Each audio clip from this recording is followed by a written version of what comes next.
And now it's time for Guerilla Roundup. They'll let you know what happened overnight when things transpire you whilst you sleep.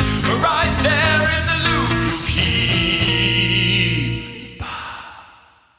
Well, we're back in Wellington yet again with Hector Vickers, who's looking like he's had a really good day at the second day of the Wellington test between England and New Zealand. How are you travelling there, Hector? Yeah, good. Thanks, Messi. What a day. England effectively putting the nail in the coffin against New Zealand. They'll effectively wrapped up this match. And as a result, a series victory for them in what was just a dominant day all round with bat and ball. Brilliant. So New Zealand, to refresh people's memories, started the day at 86 for 5, which was still nearly 200 behind England on the first innings. And we're all out for 125. And in response, England finished the day at 378 for 5. So that's a lead of a mere 533 runs. At the end, I would remind you of day 2. So, Hector, take us through the day from the start. It was hectic. I was asleep, so I need to hear. Yeah, well, it only took 42 minutes to wrap up the remaining 5 wickets. Carse continued his great form. He took Blundell and O'Rourke, who were not out overnight, in his second over of the day. But it was Atkinson who starred with an unbelievable hat-trick at the end. Nathan Smith and Glenn Phillips looked to sort of be forming a counter-attack, making the most of a really attacking England field, and Nathan Smith in particular clearing the boundary and hitting a few fours as well. But then, yeah, as I say, Atkinson forced a play on from Nathan Smith, who hit it onto his stumps. Next ball, bounced out Matt Henry, who spooned it to Ben Duckett at third slip. And then, yeah, with the crowd behind him, he put a field back for the short ball, but ended up going full. He said he was trying to fit a Yorker in there, but slightly missed his length, which ended up working out for him. Yeah, he hit Sally on the pads and wrapped up a great hat-trick, and New Zealand were all out for 125 in the end. What was the feeling like in the ground when he got that hat-trick? Oh, it was pretty electric. I mean, he's now joined, I think it's just Moeen Ali and Stuart Broad that have a Test match 100 and a Test match hat-trick, and he's done it in only half a year. I think there's only a few months. So yeah, it was a pretty cool atmosphere to witness, and that's pretty good. Yeah, all downhill from here, of course. Yeah, you can't get much better than what he's done already. Quit while he's ahead. Oh dear. Yeah. So New Zealand must have been pretty broken by that. I mean, a massive lead to England of 130, 145 on the first innings. 155. Sorry. And so we had the prospect of seeing England batting in response to that. How did that go? Yeah, well, Zach Crawley, again, he's continued his poor series. He nicked off. Oh, no, sorry. He flicked Matt Henry delivery to mid-wicket. Conway took a good catch. Henry now has 0 for 4 against Zach Crawley in this series. And I think Crawley's 19 for 6 overall in his Test match history against Henry.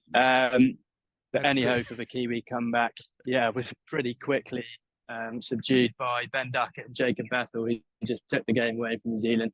Very quickly, they started to look really deflated, and they didn't have many answers. Ben Duckett got 92. He was bowled by Tim Southey, but not before Bethell, unfortunately, fell 4 short of his first Test match 100, of his first class 100, in fact.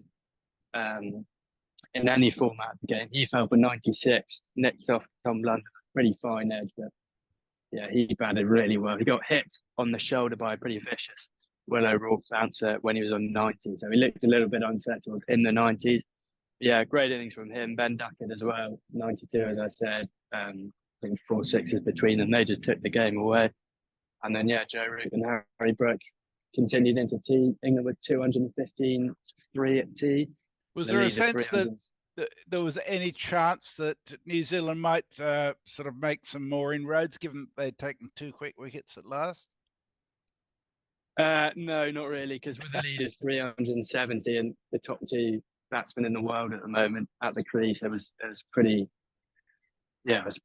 conclusive. Yeah. And New Zealand just, I mean, Southey got 2 wickets and he's not really threatening at all. But yeah, New Zealand just looked completely defeated in that evening session. Joe Root, he's still not out on 73. He batted pretty well, a lot calmer than you'd expect from the Stokes McCullum era. He 73 up 106. Harry Brett kept himself off 55 before he held out to Will O'Rourke long off. And then Ben Stokes came in, first delivery, charged Nathan Smith and whacked him through the wickets for 4. 2 years later, did the same sort of shot, but this time for 6. And yeah, he just whacked it around. He got pretty lucky at the end there. But yeah, he finished on 35 out of just 26 balls. And unusually, Ollie Pope didn't make a score this time. Yeah, Ollie Pope looks like he's loving 6, but he was pretty soft dismissal, just poked at a wider delivery from Henry and gave Mitchell a pretty comfortable catch at first slip. But yeah, that's no worries for England. They lead by 480, I think it is. No more than that, past 500. 533, apparently. 533, yeah. So, I mean, it'll be interesting to see what they do tomorrow morning. Well, the Guerilla consensus seems to be that they'll bat for 20 minutes or so just to give themselves a chance to get them out in the field and then send them back again and not have to bowl the full 2 hours before lunch. And the New Zealand bowlers, Southey finally got a couple of wickets. Henry had 2 and Phillips 1, but it sounds from what you say as if it was pretty ordinary stuff. Yeah, well, I feel really bad for Nathan Smith because he's going to finish this series with some pretty average figures, but he's actually looked really threatening throughout the whole series. He was unlucky in the first test with all those drops, and today he was the only one that seemed fired up. He had a really good batter with Bethel when Bethel was on 20-ish. He was the only one with any real impetus, but yeah, other than that, pretty flat day for New Zealand bowlers. Well, it's not an encouraging time to be bowling in those circumstances. I mean, the sense I have is that Henry's and Smith and O'Rourke will perform really well as a core for New Zealand going into the future once Southey's gone.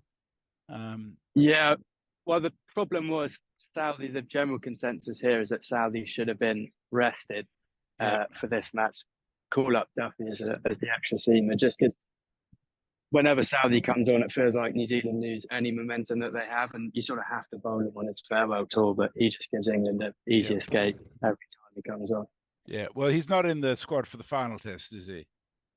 No, he will. I think he will be. Yeah, just because it's his last test at his home ground, so he'll have to play that. That's an indulgence which is not wise, it would seem. So, any interesting stuff coming out of the post-match press conferences? Well, yeah, they sent Matt Henry to do the New Zealand one, which I thought was pretty brave. I mean, England would have sent Cheetham Patel in that situation, or just at least one of their coaches. But Henry, pretty deflated, but again, showed some confidence, said they can't wait to get out and do it again tomorrow. The thing for New Zealand now, we think, is that just to restore any momentum. Obviously, they can't win this match or draw with 3 days left to play. But if they can bowl well, wrap up the England innings quickly tomorrow, and then put on a solid performance with the bat, with the top order, a few of them at least past the 50, it'll be great to see 100. Then they'll have some momentum going into the last test. But yeah, Matt Henry seemed pretty tired by the end of the day. I'm not surprised. Yeah. And who did England send out? Yeah, Gus Atkinson. He was on pretty good form, actually. He was his last hat trick was in 2015 for his school, and he said this hat trick only just beat the one that he got for school. But yeah, he said, as I mentioned earlier, he was actually planning on bowling a Yorker to Southey, but thankfully just pitched it up a little bit fuller. Also spoke about Duckett and Bethel and how their sort of partnership for Birmingham, Phoenix and the 100 really helped them out there today, because they have a pretty good relationship. Yeah, well, Bethel seems to be cementing himself fairly well into number 3 position rather quickly, which will create a dilemma for England when Smith comes back as to actually who gets squeezed out. I mean, given Crawley's failed again, do you think his position is in any danger? No, I don't think so. I think, as Stokes was saying before the test, he's pretty firm in his defence. of Crawley. Just a partnership that he has with Duckett. Crawley 6'5", right-handed, Duckett 5'7", and left-handed. I mean, I know Bethel's sort of similar, but he can't see Bethel, Pope, or Smith opening the batting. So I think he'll stay. It does put pressure on Pope, though, who will probably go down to 3 for Zimbabwe. Smith will go in at 6, and Bethel will be a batting reserve. But it puts more pressure than Pope has had in the past, because any low score, and Bethel's waiting to get back in that team. Oh, it's a nice problem for England to have, really. Yeah, exactly. So the atmosphere at the ground, I mean, it was a full house again today, wasn't it? Yeah, full house. The Kiwis must have been feeling a bit deflated, but there was still a good atmosphere around the place. Yeah, it was a great atmosphere. It was a really nice day as well. Pretty hot. The sun was out for all of it. And yeah, Atkinson's hat trick. And also when Ben Stokes got going at the end, the Army again were great. But yeah, the whole crowd seemed to be getting involved today. It was dress up day again. So oh dear. And you forgot to take your uniform. Well, no one else did it last time, so I thought I wouldn't embarrass myself. Well done. Well, it looks like you get likely to have a couple of days extra for rest and recuperation after this test match, because it's hard to see it going beyond tomorrow. But looking forward to tomorrow. Anything else we should know before we wrap up? No, well, I think that England might try and bat till lunch. Really? Obviously, Root on 73.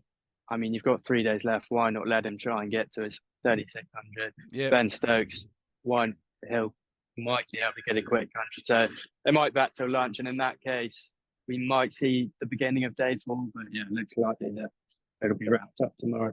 Yeah. Okay, well, look forward to talking to you then. Thank you very much, Jacob. And Hector. I was looking at the scoreboard. Hector, I hope you've really enjoyed your day, and I hope you can celebrate a bit tonight before tomorrow's finale, presumably.